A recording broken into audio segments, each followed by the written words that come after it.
personally, I think weight training and strength training benefits my gymnastics massively, and from the point where I've started weight training to now, I've made the biggest strength gains and in gymnastics improvements in my whole career. Weight training is not something that we do at all. I've never done it. People come up to me all the time, they're like, man, you're pretty built, how much can you bench? I'm like, I have no idea.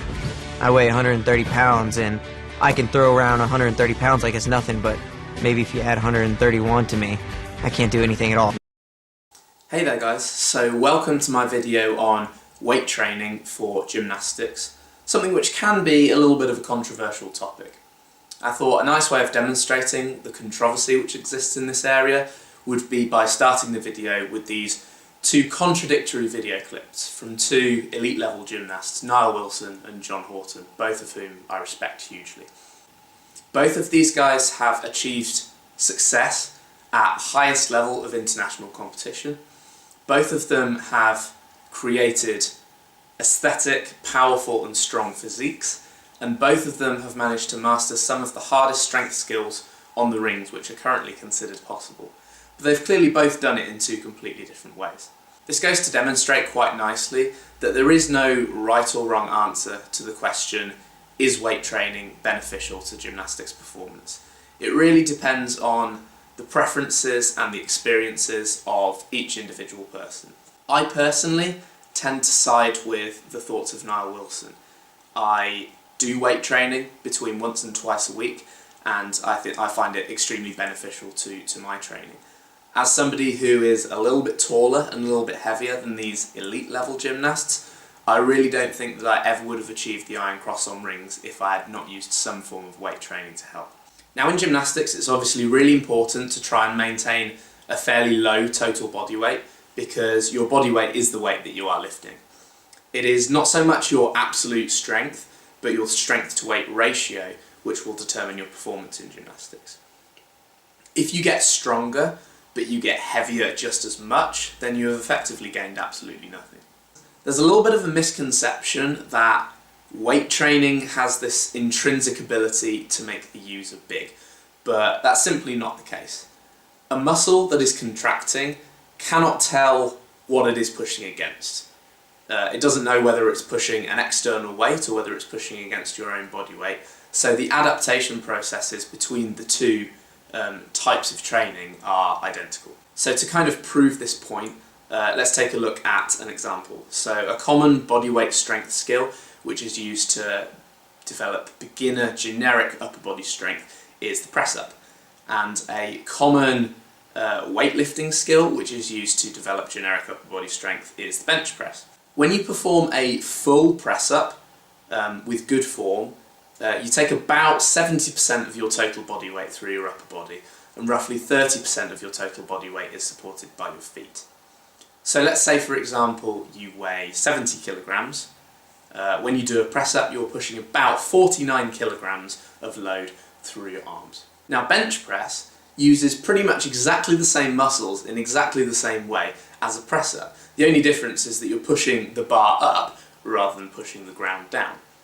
So for this person, performing a bench press at 49 kilograms of weight would be physiologically exactly the same as them doing a single press up. So for example, if this person underwent a strength training program where they did 3 sets of 10 press ups 3 times a week, they would develop exactly the same amount of strength and size as if they went on a different strength program which was 3 sets of 10 bench presses per week at 49 kilograms. This misconception probably derives from the fact that if you go into any kind of weightlifting environment, you will see a lot of people who are incredibly muscular. But that does not mean that the weights themselves have an intrinsic ability to make the user massive. The amount of size and strength that you will gain for a given exercise or exercise program is pretty much entirely dependent on your balance between the load that you're lifting and the number of repetitions that you're doing per set. Now, I go into this in a lot more detail in my Science of Strength Training video, so if you want to know a bit more, you should check that out. But as a summary, if you push a low load through a higher number of repetitions, this is ideal for promoting muscular hypertrophy or growth. If you push a much higher load through a lower number of repetitions, this is more beneficial for promoting absolute strength whilst keeping total muscle growth fairly low. It's this high load but low repetition style of training which is the most important to gymnastics performance. So let's go back to our example with the 70 kilogram person who's training either press-ups or bench press. We've already established that anatomically the press-up and the bench press are basically the same thing. So once this individual is strong enough to do lots of press-ups in a row with ease, they may find that they can improve their strength in this area more effectively by starting to do heavier bench presses rather than simply increasing the number of press-ups that they do. This demonstrates what is, in my opinion, one of the main advantages of strength training. Compared to bodyweight training, you can very easily manipulate either up or down the total amount of weight that you are lifting. If you are not yet strong enough to do a certain bodyweight skill or movement through its full range of motion, then you can use weights to reduce the total amount of load that you are lifting and build up to that full skill with a more manageable weight. Conversely, like we said with the press-ups versus the bench press argument, you can use weight training to increase the amount of weight that you are lifting once the bodyweight strength skill starts to get too easy. By doing this, you can keep the total amount of reps that you're doing a little bit lower, and it's going to be more advantageous for building your absolute strength whilst keeping your muscle growth low, compared to just simply doing gradually more and more of that exercise. Another big advantage of using weight training is that compared to bodyweight movements, it's much easier to isolate and work on individual muscles or specific muscle groups. Going back to what I mentioned towards the start of the video about how I used weight training to build up to the cross, when I first started lowering into the full body weight cross, I felt that my chest and my shoulders were strong enough for the demands of the exercise, but I felt real strain through my biceps and through my elbows. So I went to the gym, I did quite a lot of work on kind of generic bicep work, bicep curls and stuff like that for a few weeks. And then when I went back to trying the full iron cross, I felt like my body was more uniformly prepared. I didn't feel the same stress in my biceps.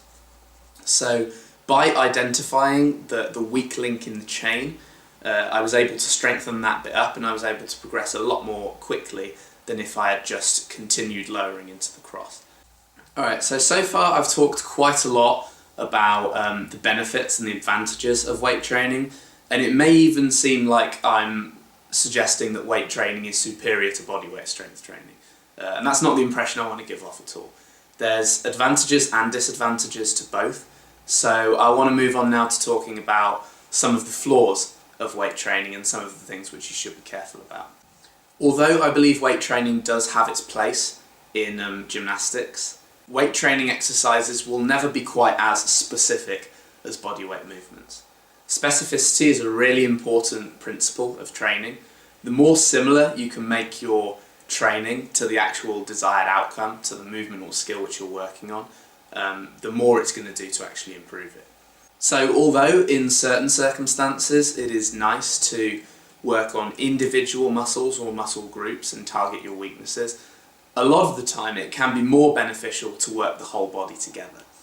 By overusing specialised weight training exercises, you can start to develop muscular imbalances, and you may even open yourself up to other areas of weakness. By working the entire kinetic chain together, you can make sure that all of the muscles which are involved in producing the movement you're working at are strengthening together. You can very closely replicate bodyweight strength skills or movements with weight training if you're careful, but it's never going to be exactly the same as that bodyweight strength skill. Earlier on in the video, I suggested that press-ups and the bench press are exactly the same thing, and although they are certainly similar, it would be an oversight to claim them to be exactly the same thing. For example, a bench press doesn't engage the core in the same way that a press-up does, and assuming that your feet are flat on the floor in the press-up, the angle at which you're pushing is very slightly different. Also, it's normal in a bench press to have a slightly wider grip than you might do in a press-up. So another potential drawback of weight training is that it can sometimes be tempting or easy to get drawn into practicing more traditional weightlifting or bodybuilding exercises, more generic exercises such as clean and jerk, the snatch, the deadlift, stuff like that, which is a little bit less applicable to the kind of strength which we're trying to improve for gymnastics. It is important to have a baseline layer of strength before you start building up specific strength movements, but the majority of your training should be fairly specific to the kind of skills and movements which you are working on. So in summary, lifting weights can be a really useful supplement to bodyweight strength training and to gymnastics training, but it's not without its drawbacks. It obviously wouldn't be ideal to completely replace bodyweight strength training with weightlifting, but I also feel that you could be limiting your progress by not using weights at all.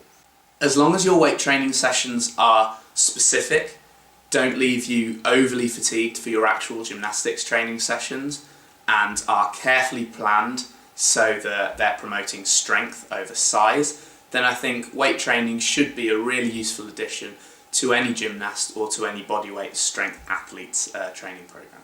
I want to finish this video by just taking you through some of the weight exercises which I do on a fairly regular basis. Some of them are specific, some of them are more generic, but all of them are exercises which I have found beneficial to my gymnastics training.